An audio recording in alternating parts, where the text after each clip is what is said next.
morning, everyone. Our scripture reading for today is from the book of Psalms, chapter 73, verse 25.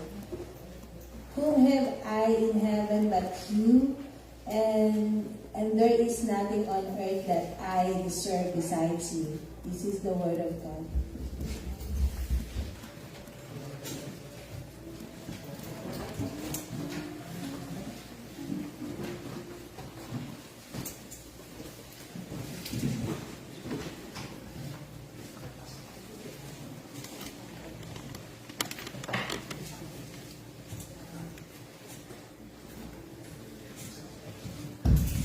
Amen. Praise the Lord. Hallelujah. Parang hindi kayo yata kumain kaninang umaga. Have you eaten your breakfast this morning? It's good for me. I went to heaven today to eat breakfast. Nobody showed up, so today I was spared for spending extra money. Because if you showed up, I'm going to pay for your pancit or whatever food you want to eat today. Anyway, the Lord God is good. Hallelujah. Amen. The light here in front is so bright. So I'm not only talking about the brightness of the light that we have in the room, but the brightness also of the head that is standing before you. Hallelujah. Mahirap palang magkaroon ng long hair. Kaya I cut my hair because I feel my hair to be so long. Kaya praise the Lord, magaan sa ulo.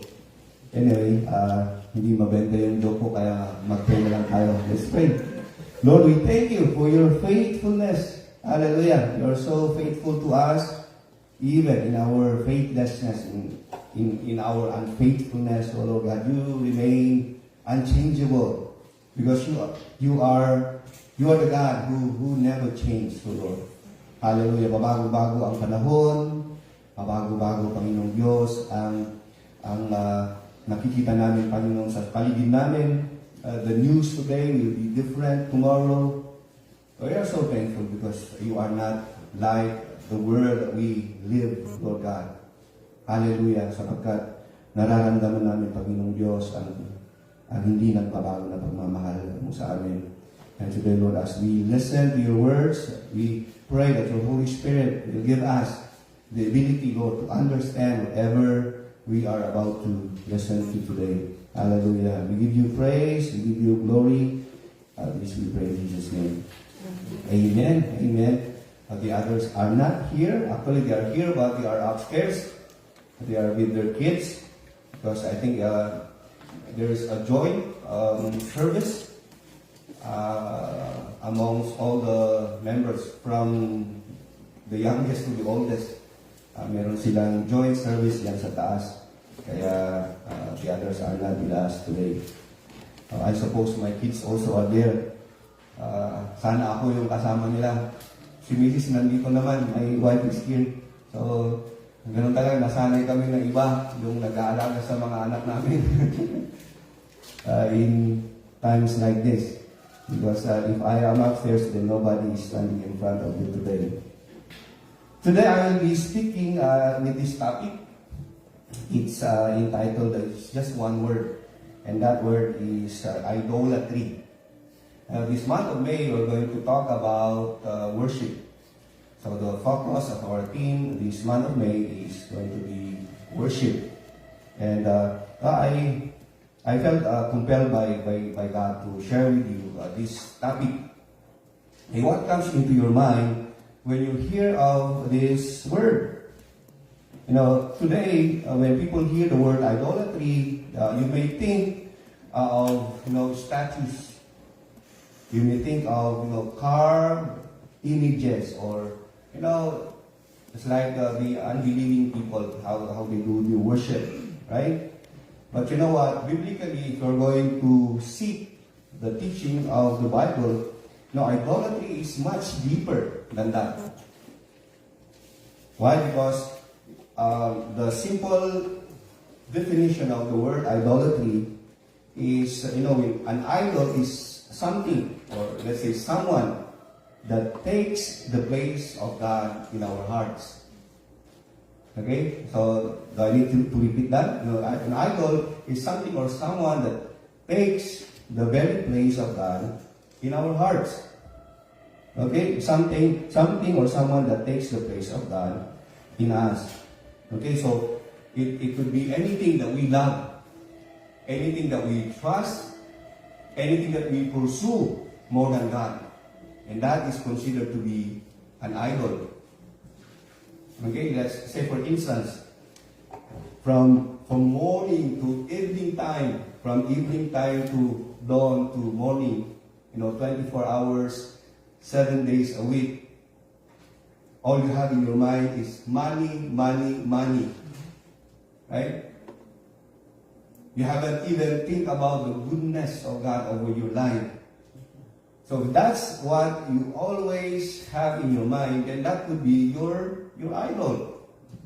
It's not in the form of a statue. It's not in the form of a carved image in your room, or maybe you have an altar at home. Yeah, that's not in that form, but it's still considered to be your personal idol. Okay, am I making sense? Amen. Praise God for that one. Amen. I hope the others, you are silent, but your heart is saying Amen. Yes. Hallelujah. Praise God. So, today, many idols are not made of stone or wood. That's what I'm trying to say here. It could be in the form of money, in the form of success, relationships, pleasure. I'm talking about, ungodly pleasures. Because I don't want you to feel guilty of not going to a beautiful resort just to relax with your family, with your loved one. That is not sinful. It's good. We need to relax. Amen? But when we pursue pleasures that are against the will of God, then that is considered to be something ungodly. Right? Because if you go beyond the boundaries of God, then that's considered to be sinful. Could be popularity. How many of you here you are still dreaming of becoming the next idol? Idol of Onkyunggu. Not Korea, but this town of Onkyunggu. Right? You still want to be popular. Maybe you are praying in your heart, I pray that this video, the next video that I'm going to post on my FB will be the next trending video in the world. Right? There's this, a hunger for recognition. Right? And so if that is what we always think in our mind, that could be your idol, it could be your career. And it could be the self even. If you put yourself first place before God, then yourself could be your idol. There are many young Koreans who think that way today. I told you many years ago, we went to Gyeongbuk-gu, and there is this one young Korean lady who approached us, and she said, "Do you want someone to help you? Because I'm here to pull you around." And so happened that we are not really, it's our first time, and we are not good in speaking Korean. And she is actually practicing her English. So she went as a volunteer because she wants to practice her English with us as she tours us around the place. And before we leave, we asked her one question. Do you know Jesus? And she said, yes. Do you believe that He is the way, the truth, and the life? And she said, no, I don't believe. Then, who is the God that you believe? And he said, no. 저는 ang Diyos daw niya ay yung sarili niya. So I was really amazed. I was really a little bit shocked. As young as she is very confident in saying that I am the God of myself. You see? Anyway, today I'm going to talk about 4 things that are related to the topic that I am sharing with you today. Why? Why idolatry is something that the Lord God hates so much? Okay? If you're going to read your Bible from Genesis to Revelation, the number one sin of the nation of Israel is this: idolatry. It's literally exchanging God with a carved image. Okay? A God that they worship in the form of an image. But again, I want all of us to look at it in a wider perspective. So number one is this. We've sung this line during our worship time. That you are worthy of it all. It's only you who deserve the glory.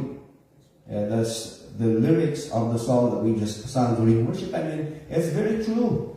Now, if you understand that, you will really appreciate, worship time. Why? Because God alone deserves worship. It's only God who is deserving of our worship. Okay, that is what we can read in the book of Isaiah, chapter 42, verse 8. Isaiah chapter 42, verse 8. Okay, I told you that I'm not going to post the content of the scripture. I'll just be posting the book, the chapter, and the verse because I want you to open your personal Bible with you. Okay? So let's open our Bible in the book of Isaiah chapter 42, verse 8.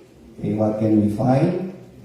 And this is what's written in this scripture. It says, I am the Lord, and that is my name. My glory I will not give to another. And that is the truth. There is this one thing that God will never share to anyone. And He doesn't really care who you are. Even though you are the greatest. Even you are the highest. Even you are the most popular. Even you are the most talented. Even you are the most skillful. God doesn't care who you are. He will never share this with you. And that is glory. Because glory belongs only to Him. He will never share, never share that with anyone, with anybody. See? And that's the reason why Lucifer, the good angel, became Satan. Because he wanted to partake with that glory that only God can have. Right? He wanted to be worshipped like God. He wanted to be God. And so he was punished. He was expelled from heaven.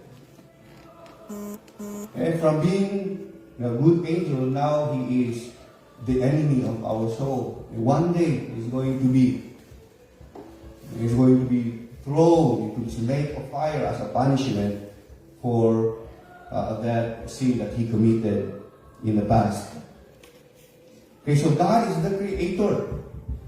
Whenever we see a painting, there is always a painter behind it.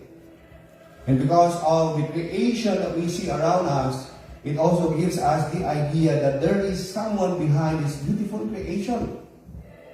Amen? And He is the God that we serve. He is the God that we worship, the Creator. Amen? So the idea of idol is this. It's just like what Paul said in the first chapter of Romans, wherein the people, they exchange God with the created things. So how could we do that? How could man do that, right? Instead of worshiping the Creator, you worship the created things.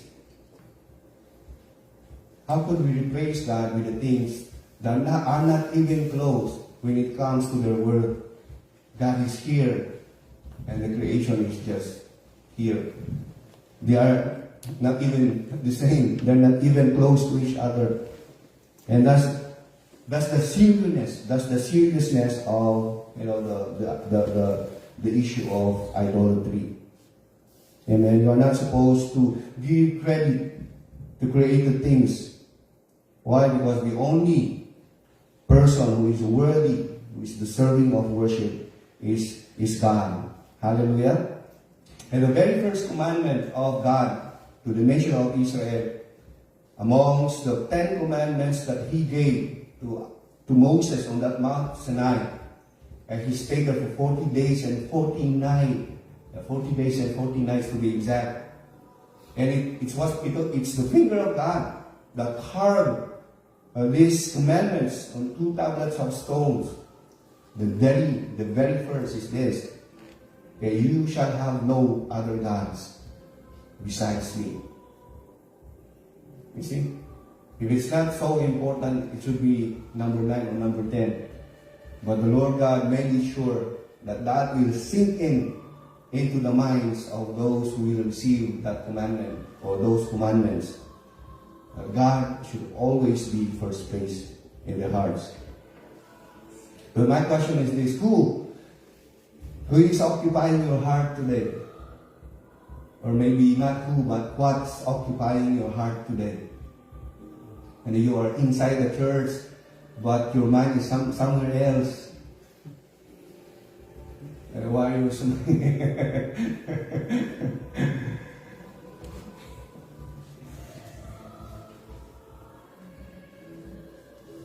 come to think of this, like, you're having a date with your wife, right? And that's your day. It could be like the birthday of your wife, or it's like Valentine's Day, February 14. Or maybe you cannot relate because you haven't experienced that, because you're separated from your wife for a long time. Well, let's just say it so happened that your wife is here and you are having a date, right? You haven't seen each other for a long time, right? Physically, you are together in this one romantic room. But what will your wife, if you are a husband, what would your wife feel if she knows that your mind is somewhere else? Right? Because the wife expects that you are focused, and your mind is just so excited, as your heart is there, right? That you are not only present physically, but in all aspects, you are committed in that very time, very moment that you are with each other, right? Pero what will she feel kung physically present ka lang pala? Di ba? Yung utak mo nandoon, yung espiritu mo nasa ibang lugar, and it's not a good thing, right? Or let's say you're a father or a mother and you gave this gift to your child, and upon receiving the gift that you have given to your child, the child, or your son, your daughter, did not even say the word thank you to you. But just happy person. It was my youngest, Gap. He loves toy buses. I said, but he not pronounce the word S properly. Sana hindi siya puti paglaki. But, and then every day he plays with that toy, right? And after he received that toy, he is never giving you attention, because his attention is always with what you have given him. And that will also happen with us, right? It is the Lord God who gave you everything that you have in your hands. And that's not supposed to get the attention that you are supposed to give to the one who gave you what you have today. God gave you money, but that money should not take the place of the giver. You have attained the success. You have your personal definition of success. You say, oh, I'm successful because I have attained this. But let me remind you, the Lord God gave you the ability to be in whatever position you have today. Never forget that. Amen? Sana hindi kayo matulad doon sa neighbor namin in the Philippines when he graduated. He said, it's not God who gave me the wisdom, but it is the University of the Philippines that gave me wisdom. That's why I am here today. Let's not be that kind of person. Let's be grateful always. Amen? Amen. Hallelujah. Let's be grateful to the giver.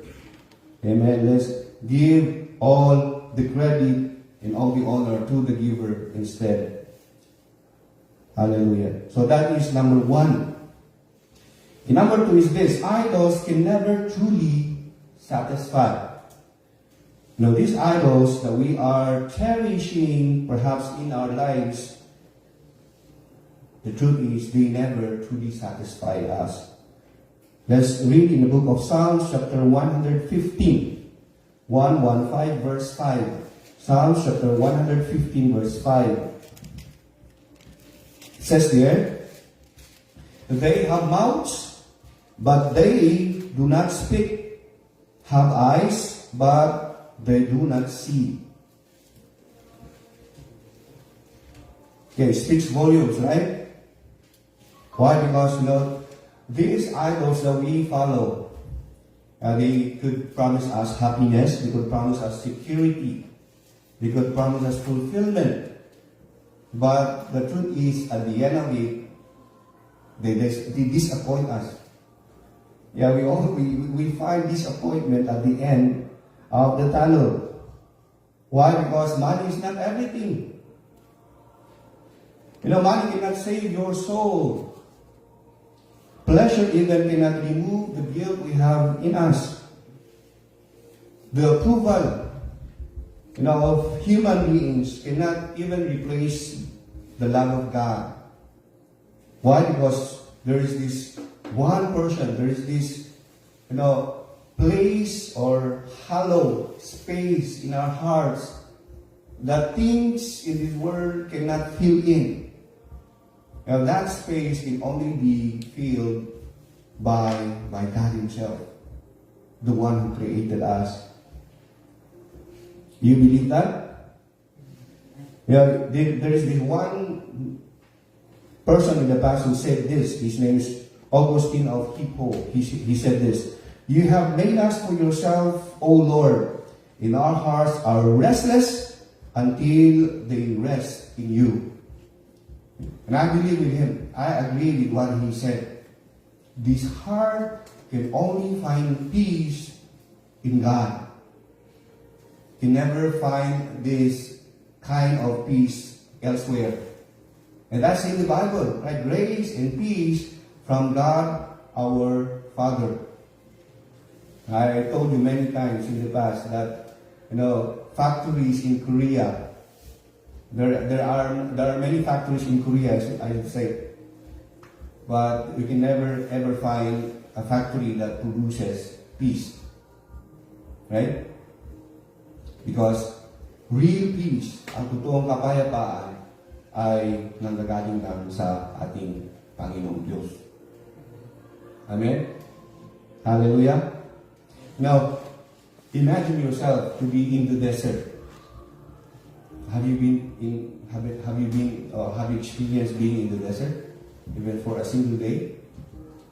Hindi naman siguro. Okay, there is no desert experience sa ating lahat. But let's just imagine. And we haven't drunk water for a few days. So we are so thirsty. And we long for water. And then, as we are traveling in the middle of the desert, we see a mirage. Now, the mirage actually is an optical illusion. When you say an optical illusion, it's not real. It looks like water, okay, from a distance. Okay, why? Because it is actually the result of the blending of the temperature of the air in the ground. So when they blend together, they form this illusion. It's called the mirage, and it looks like water. So you're so happy, right? You're so happy. You are attracted to go into that mirage that you see. And you got disappointment only to find out that what you saw from the distance is not an actual water. But it's just only an illusion of water. And that is what an idol does in us. Parang pinapangakuhan tayo na, oh, I want to give you this. This is what I am offering you. This is what I can give you. Right? But after pursuing this idol, at the end of the day, nakikita natin na hindi pala totoo lahat. Na-scam lang tayo. Well, it can never satisfy. It will just only bring us away into the opposite direction. You get what I mean? Amen? Hallelujah. Kaya nga sabi dito, they have eyes, but they don't see. Right? They have hands, but they cannot even touch you. Right? So, we go to God instead. It is Him that we want to serve. It is Him that we want to worship because He is real. He is alive. Hallelujah.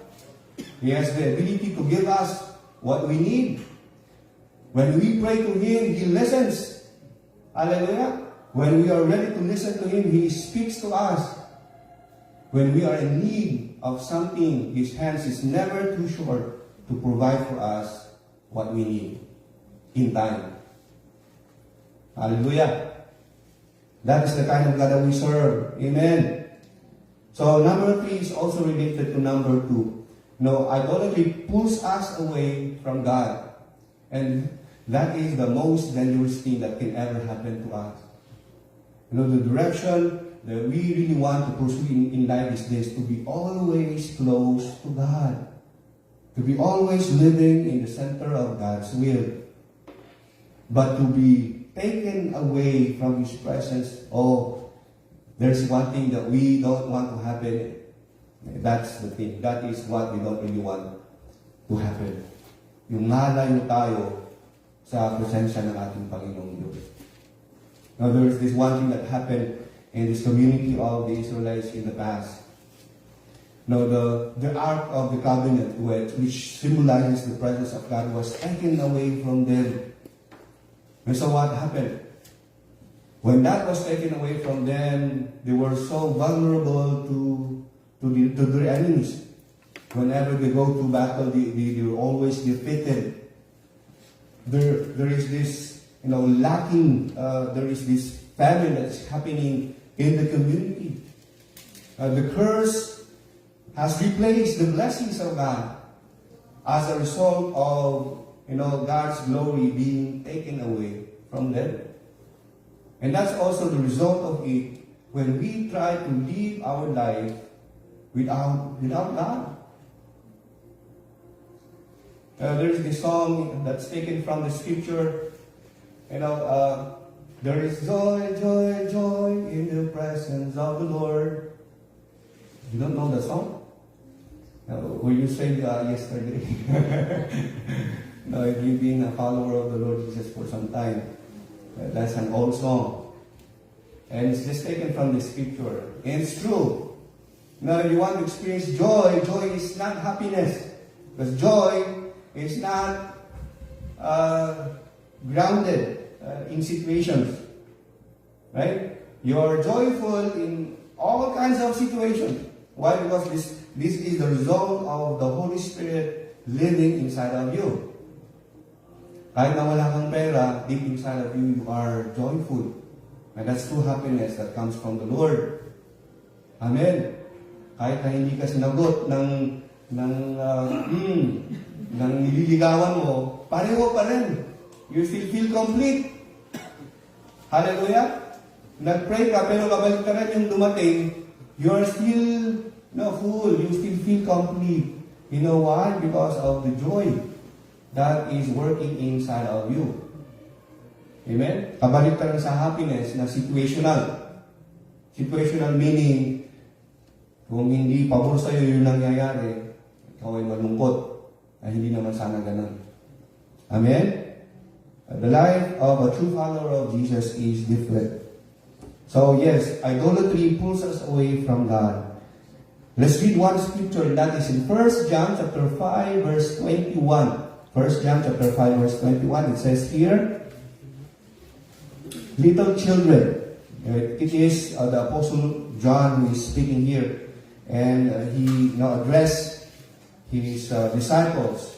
He addressed his recipients as little children because he considers them to be his children in the Lord, spiritual children. And this is his command to them. Keep yourselves from idols. So if you're going to replace idol with money, keep yourselves from the love of money. Okay, because money is not sinful.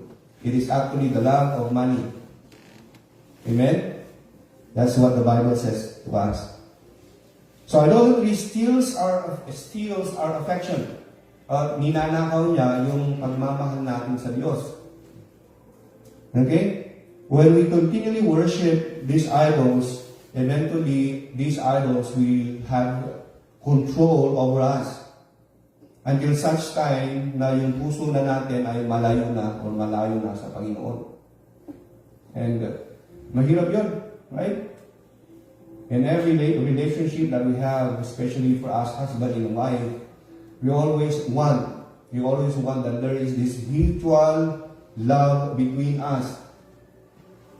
Mahirap naman, di ba, Sister Diane, kung ikaw lang ang nagmamahal kay Lester, right? It's just one-way traffic kind of love relationship. But in every relationship that is healthy, if it's mutual, if it's give and take, wow, the relationship is prospering, the relationship is thriving, the relationship is growing. Diba? Kung alam nyo na bawat isa sa inyo ay sinusuklan, you are reciprocating the love that you see with the same kind of love. And mas maganda pag ang Diyos ang nasa gitna. Why? Because when you are getting closer with God, you're also getting closer with each other. And I always use that as an illustration if I'm invited to speak sa mga kasalan. Why? Because in every relationship, kailangan talaga natin ang Diyos because He alone will teach us how to truly love our spouse. Amen? Nakaka-relate ba kayo? Amen? Hallelujah. Praise God. So God is not against blessing us with good things. In fact, the Lord God wants to give us good things. Why? Because He's a good Father. That's what the Bible tells us, right? He is a good Father to us. He will never give us something that will harm us. Hindi ka niya bibigyan ng isang bagay na alam niya na makakasira sa buhay mo. Tama? Praise God. So, we pray that everything is going to be in place. And that needs wisdom. Kailangan natin yung wisdom ng Panginoong Diyos. And everything that we have, we know how to manage them. By the help of God, we know how to put them in proper place. Para hindi niya laktawan yung position ng Panginoong Diyos sa buhay natin. Now, there is one thing that the Lord God wants to do with us is this. He wants us to be His instruments. You know, if the Lord God sees that you are trustworthy with small things, He is going to give you more. Because he who is trustworthy with small things can also be trusted with greater things. Tama? Kung hindi ka mapapagkatiwalaan sa maliit na bagay, sa piso, you will never be trusted with 10 pesos. You all start with small things. And if we are faithful with small things, the Lord God will give us more. I believe that so well. That is in the Bible. Hallelujah. Kaya sana I pray that you are going to be millionaires in the future. No, literal. That the Lord God will really enrich us. Not to really destroy us, but to really make us, God-fearing, righteous, millionaires in the future. Pero kung maging milyonaryo kayo, inuulit ko, huwag nyo naman akong kalimutan. Nandito pa rin ako. Sana hindi kayo magbabago. Amen? Pero kahit hindi kayo milyonaryo, in the eyes of God, you are still rich. Hallelujah. Because the measureness of true riches is a life that is in Christ. Amen. Wala nang nakakataas sa buhay na na kay Kristo. If your life is in Christ, you are already a successful man. You are already a successful woman. Amen. Hindi natin kayang ipagpalit yung kayamanan na yan sa anumang material na bagay. Hallelujah. So, I want to give you this illustration. If you are a fisherman, you know already the danger of going into the ocean or into the sea with a little crack in your boat, right? You always check your boat before you go fishing, right? I'm not a fisherman, but that's what I believe. You always check your boat before going into the sea. Why? Because if you ignore that small crack in your boat and you went in the middle of the sea for fishing, and you are putting yourself in danger, most likely you will never come back alive. Or you can come back alive, but your boat is not with you. It's the same thing. It's the same thing with our way of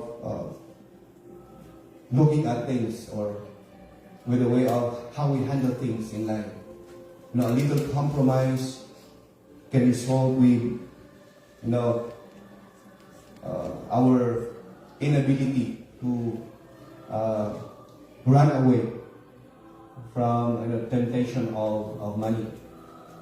A little compromise can bring us into this position wherein we now love the recognition of people instead of just doing things even nobody sees us. Diba? Or could bring us into a worse situation wherein ang laman na ng isip natin are worldly things. Naging worldly na tayo. Our eyes are all set on the things that are below and not on the things that are above. Naging temporary na yung takbo or yung limitation ng ating pagtingin sa mga bagay-bagay. Amen? That's why ngayon pa lang, the way we pray, it's just a simple prayer. And that's in the Bible. It says that if you lack wisdom, you ask of God for it. And God will give it to you generously. Right? I have 1 million pesos here, Lord. Give me wisdom. I don't know how to manage. Just be sincere. Just be honest. I don't know how to manage this money. Now I am asking you wisdom. That I will not lose this money for nothing. But with the wisdom you are giving me, this money is going to be doubled, triple, multiplied. And I'm going to use whatever I gain for the expansion of your kingdom. Amen. Hallelujah. Or akala nyo kaya nyo na. Or akala nyo hindi nyo na kailangan ng Diyos sa buhay nyo. That's a big mistake for you to think about. Lastly, Jesus calls us back to true worship. When the Lord Jesus Christ came, I believe that the very mission when He came down here on earth It's for us to have hope. It's for us to have redemption. Okay, for our souls. Because we are totally lost. And we needed a Savior. That's why He came.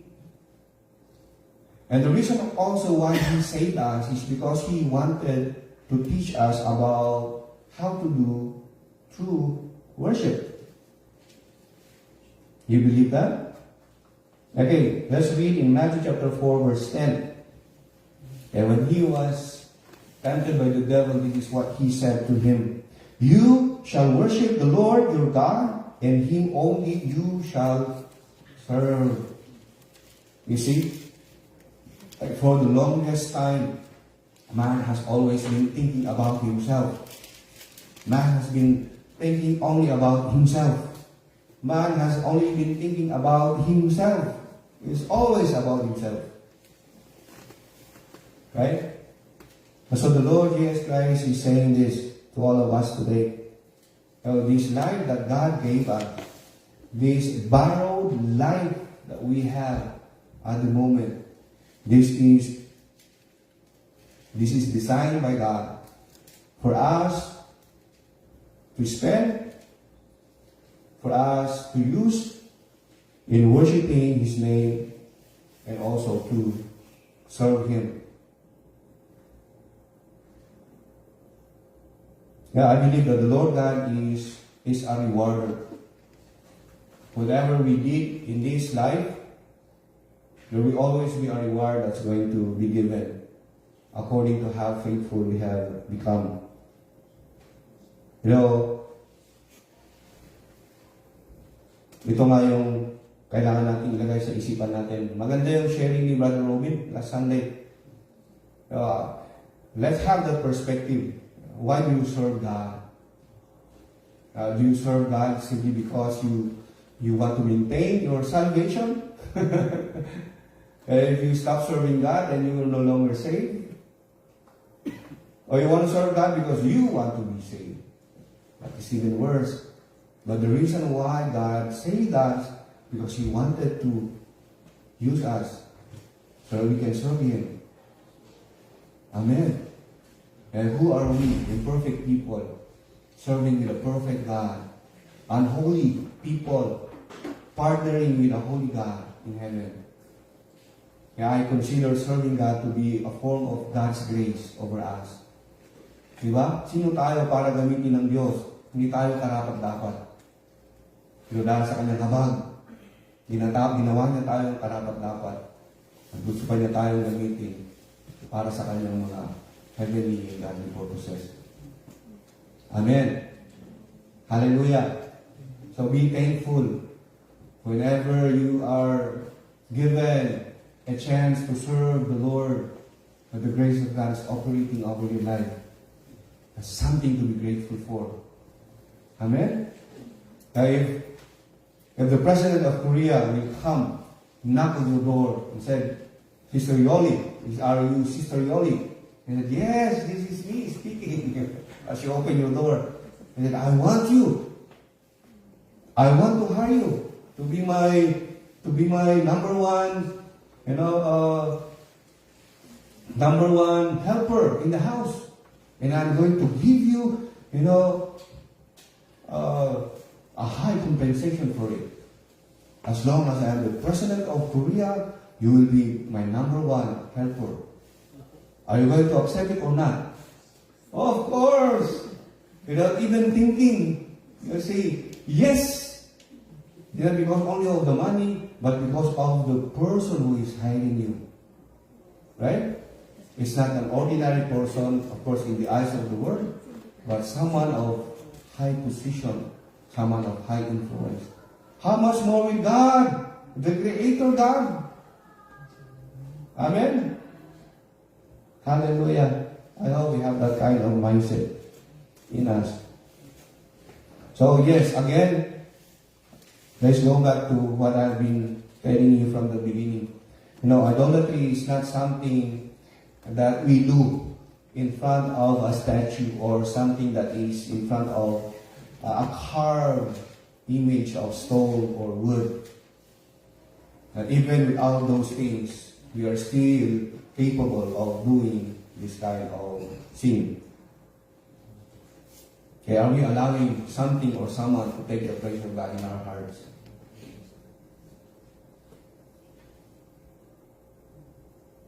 And when the Lord God is calling us today, we have to always put God first. Amen. Matthew chapter 6 verse 33. Seek ye first the kingdom of God and His righteousness, in all these things that we pursue in this life will be given to us. And that's the promise. That's the promise of God for all of us. Amen? Let's worship Him sincerely. Why? Because God is worthy. He alone is worthy of our worship. He alone is worthy of our trust and of our devotion. So today, I want all of us to ask ourselves, ask yourself, who do you really rely on? Sino ang pinagkakatiwalaan ng tao? Mas pinagkakatiwalaan ng tao sa buhay mo today? Yung asawa mo? Nagkakatiwalaan mo yung amo mo? Nakakatiwalaan mo yung company mo? Pinagkakatiwalaan mo yung mga naipon mo mga salapi? Who and what do you rely on more than God? I hope all of us here, we realize that it's only God who can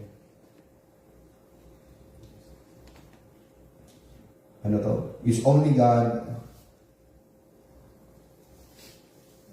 who is worthy of all the trust that we are supposed to give to something or to someone else. Amen? Kasi I don't want us to live as a fool or a foolish person, things na hindi niya na kailangan ng Panginoong Diyos sa buhay niya. And if there's one thing that we should avoid in this life is to think and to live that way.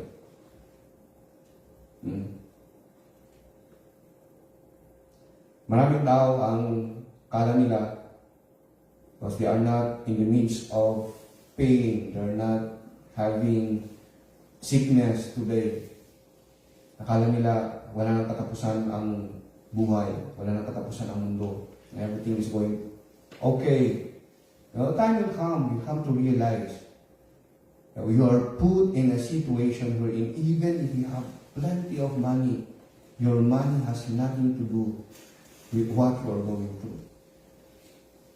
Hindi naman lahat ng mga nade-depress ay mga walang pera. Right? We hear also people who are depressed, having a lot of money, billionaires, but why is it that they are depressed? Why is it that they're taking their lives, even they have those things that we want? Kasi money is not everything. It is God that we need over all of these things. These idols, they promise something, but at the end, they disappoint us. But when we pursue God, we want to live in intimacy with Him, we experience Him in our lives, that is when true satisfaction comes. Amen. I want all of us to experience that. I pray na lahat tayo dito ay sana maranasan natin magkaroon tayo ng personal testimony na napakabuti ng Diyos sa buhay ko. Amen? Amen. Let's pray. Lord, we thank you for loving us unconditionally. Hindi kami karapat-dapat, Panginoong Diyos. We made a lot of mistakes sa buhay namin. Pero nararamdaman namin, Panginoong Diyos, ang pagkilos mo sa amin. Your Holy Spirit is working in our hearts. The Holy Spirit, Lord God, is just guiding us, Panginoon, giving us these thoughts na hindi namin kaya na mabuhay, Panginoong Diyos, na wala ka sa amin. There's a big lie from the enemy, Lord. And we can never save ourselves. Lord, we can never, ever make a future for ourselves, Lord.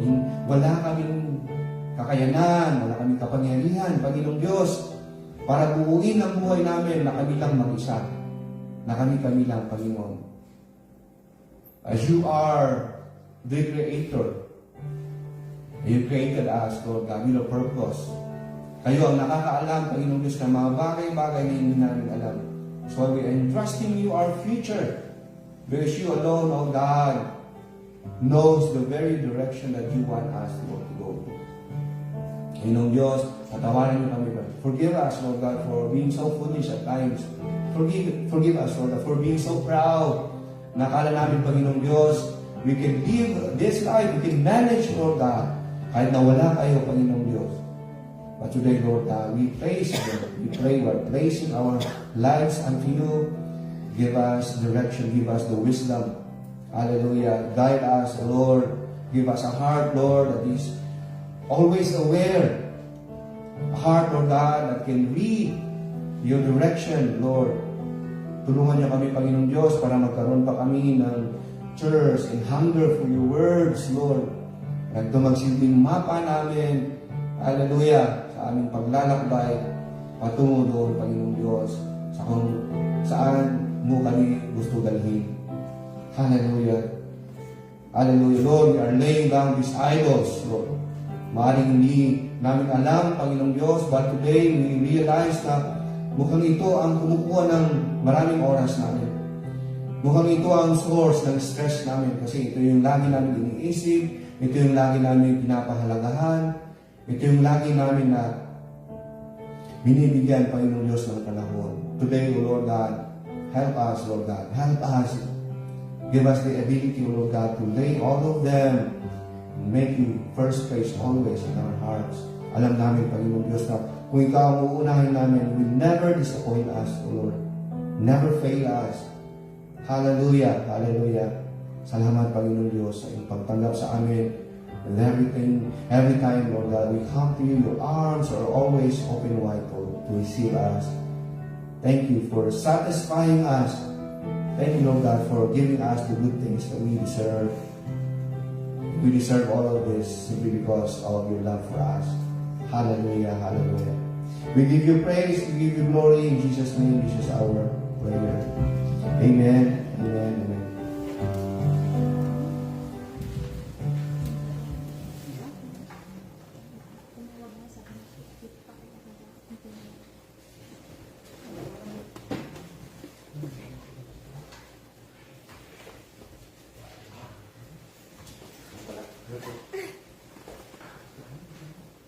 I was thinking that we are going to do the communion sa kabila later on. Kaya, yes, we are going to do exactly what we, ano na yung mga pinag-usapan natin noon.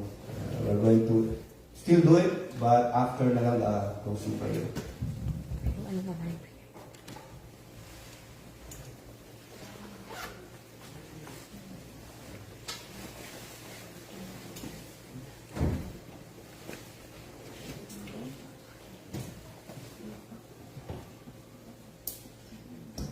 Let's pray for our tithes and offering. Yes, Lord, hallelujah, God. Lord, thank you, Lord Jesus, for today, oh God, Lord. Thank you for your rules, oh God, that give us external, Lord Jesus, and encouragement, oh God, that you are the one, Lord, na pinaniniwalaan namin at binibigyan namin ng trust, Lord, sa aming mga buhay, oh God. Lord Jesus, thank you, O God, Lord Jesus, for the blessings, O Lord. Thank you for the healing. Thank you, Lord Jesus, Lord, every day that you give us a very good condition, O Lord Jesus, Lord. You are God that always we are trusting in you, Lord Jesus, Lord. Bless our tithes and offering, O God, Lord Jesus, Lord. Bless, Lord, even Lord, sa nagbibigay, O God, Lord, at may plan, Lord, na magbibigay ko, O God. Lord Jesus, ikaw lamang, Lord Jesus, ang pinanggalingan, O God, ng mga blessings, O Lord. Kaya, Lord Jesus, tinataas namin, O God, Lord, ang aming buhay, O God, Lord. Even, Lord Jesus, sa aming mga salary, O God, Lord Jesus. Even, Lord, sa mga employers namin, O God, Lord Jesus. Bless, Lord Jesus, O God, Lord, na mag-successful, Lord Jesus, ang mga business, even, Lord, sa aming mga company, sa aming mga kailangan namin, Lord Jesus, na trabaho, O God, Lord, even, Lord, sa manwit lamang, Lord Jesus, dapat, Lord, ibigay namin, Lord Jesus, ang araw, O God, Lord, ang aming time para sa iyo, Lord Jesus. Hallelujah, O God. This, Lord, is our offering, O God, Lord Jesus, advice, O God, even, Lord, the blessings, O God, Lord, for the specials, O God, tomorrow, Lord, even, Lord, sa mga gawain pa, Lord Jesus, Lord, even, Lord, sa mga ministries, O God, na aming tinutulungan din, Lord, sa Pilipinas at sa iba pa, O God, Lord Jesus, ikaw, Lord, ang mag-bless. Thank you, O God, Lord Jesus, and we bless you. Give you glory in Jesus' name. Amen.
Amen. Hallelujah. So, ilang tulog na lang?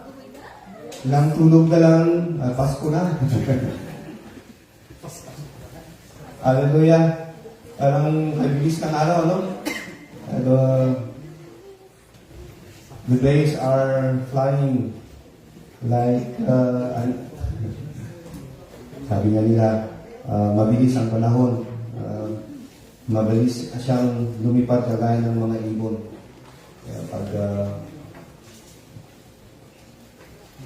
pag talagang binibilang natin ang araw, napakalayo. Pero pag hindi natin pinapansin, may na pala ngayon. Bukas, June na pala. Kalahati na ng taon. Anyway, 7 days more to go and it's May 10. Hallelujah. You know, this week, what's this?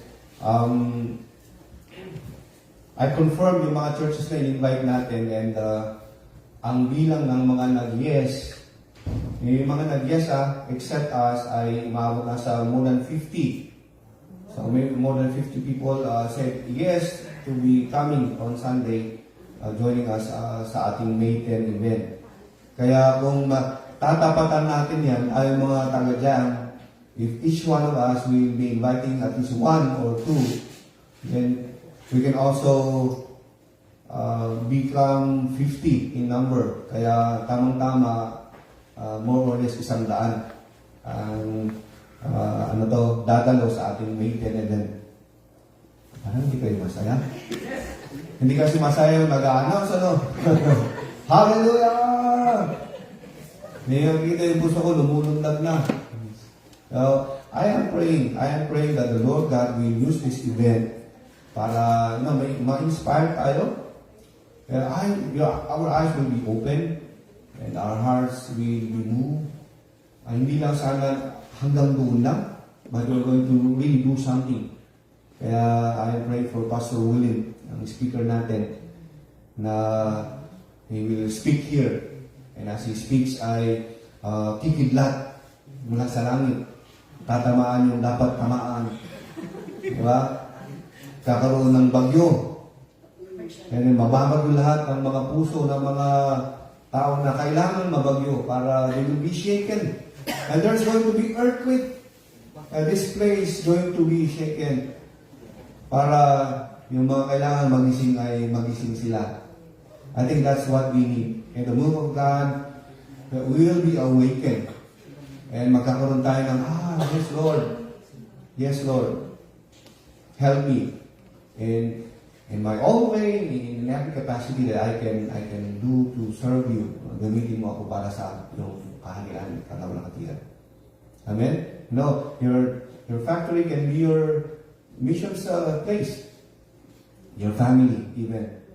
Exactly your missions target. Hindi na kailangan pumunta pa sa Afghanistan. Pumunta pa sa Cambodia para masasabi mo na ikaw ay gumagawa ng misyon. No. And the Lord God in every place na kung saan tayo dinadala ay maging missions target natin. Amen? Amen. Kaya, Brother Martin, perhaps you can start posting yung mga there is this 7-day parang prayer barrage natin we're going to do starting today until May 9. So Brother Martin is in charge of prayer. Will be posting all of those prayers. Panalangin natin any time of the day before ka matulog or bago ka after mo bumangon pala. Kaya after mo bumangon or habang nasa work na nagbi-break, lunchtime, any time of the day, in your convenient time, let's all pray. Amen? Para sa event natin na ito.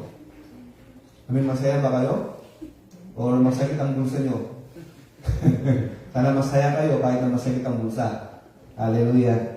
So we are going to do our communion over there before tayo kumain. But yes, Sister Diane, are you going home this week? May 6 pa? May 6 yan? Tinti ka rin, Pastor. Okay. Huwag naman, ipagpapalit mo yung magandang profession mo sa... we know where is that coming from, Brother Lester.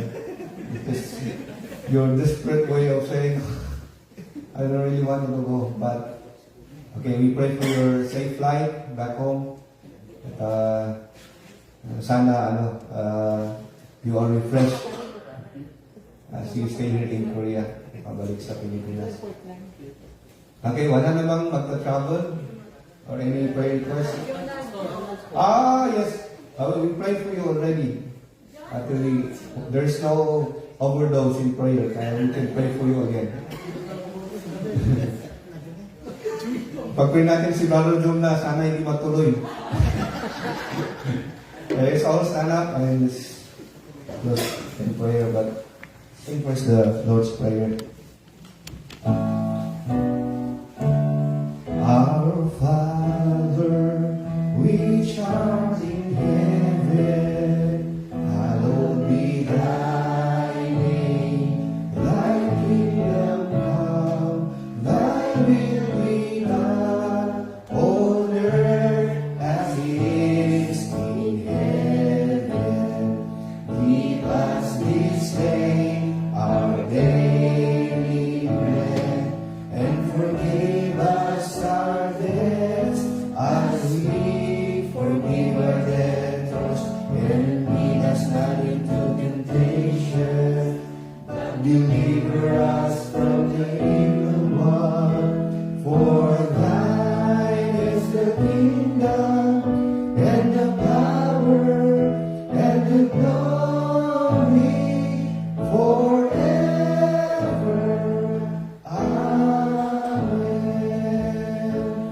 Hallelujah. Thank you once again for bringing us in this space. Ang kami, Panginoon Diyos, na pagkakataon, na opportunity, Lord God, to worship together as a family, O Lord. Hallelujah. Today, we lift to you Sister Liane, who is about to go back to the Philippines, Lord God, on 6, on this month, this coming 6th of the 6th day of this month, Lord God. We pray for your traveling mercies, Lord God, to be upon her, Lord. Yes, Lord. Nalangin namin, Panginoong Diyos, na samahan niyo siya, kagaya ng pagsama niyo, Panginoong Diyos, when she came over. Hallelujah. We pray, Lord God, that your purpose, Lord God, sa kanyang buhay, Panginoon, even serving you through her profession, Lord God, ay manatili, Panginoon Diyos, na ito yung paraan para magamit niyo siya, Panginoon Diyos, to serve you, Lord God. Hallelujah. And we pray, Lord, that the relationship as husband and wife, Lord, will continue, Lord God, to prosper. Nakatulong ito, Panginoon Diyos, that they will really come, Lord, to experience more of you, and we will really foster more, Lord God, mga oras, Panginoong Diyos, that they haven't been spending with each other because of the separation, Lord. Meron sila at the moment. Pray for your grace, Lord God, to be moving, Lord God, sa kanilang dalawa. We pray with them, Lord God. One day, Lord God, their longing, Panginoong Diyos, na ideal, Panginoong Diyos, na pagsasama nila is going to come in time. At the moment, Lord God, we pray, Lord God, that you cover them with a hedge of protection. Hallelujah. Panalangin namin sila, Panginoong Diyos. Tinataas namin silang dalawa ni Brother Lester. Hallelujah. Thank you. Alam namin, Panginoong Diyos, na you are watching over them always. Hallelujah. Also for Brother Jonal, pray also for your traveling mercies, Lord God, to be upon this brother, and with the purpose, Lord God, of him going home. Panalangin namin, Panginoong Diyos, na kahit nandun siya, Panginoon, ay ang kanyang buhay ay maging pagpapala din sa mga tao na dagat na niya doon. Until he comes back, Lord God, ay samahan niyo pa rin siya, Panginoon. And we believe that you're going to do that so well because you are faithful and you are the good God that we serve. Hallelujah. Lahat ng mga pangangailangan na meron kami sa hapon na ito, Lord, we are laying all of our needs before you, O Lord. Hallelujah. Hallelujah. And we believe and we are trusting you, O God, to meet all of these needs that we offer you today. Hallelujah. May the love of the Father and may the sweet presence of the Holy Spirit and the grace of the Lord Jesus be upon each and every one of us today. Lahat tayo magsabi ng Amen. Let's sing. Amen. Amen. Amen.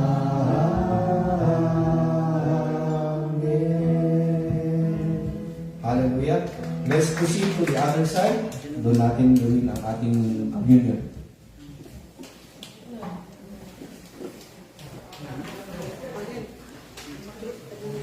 Thank you for watching. Bye. Thank you so much. Like, share, and subscribe. Like and subscribe.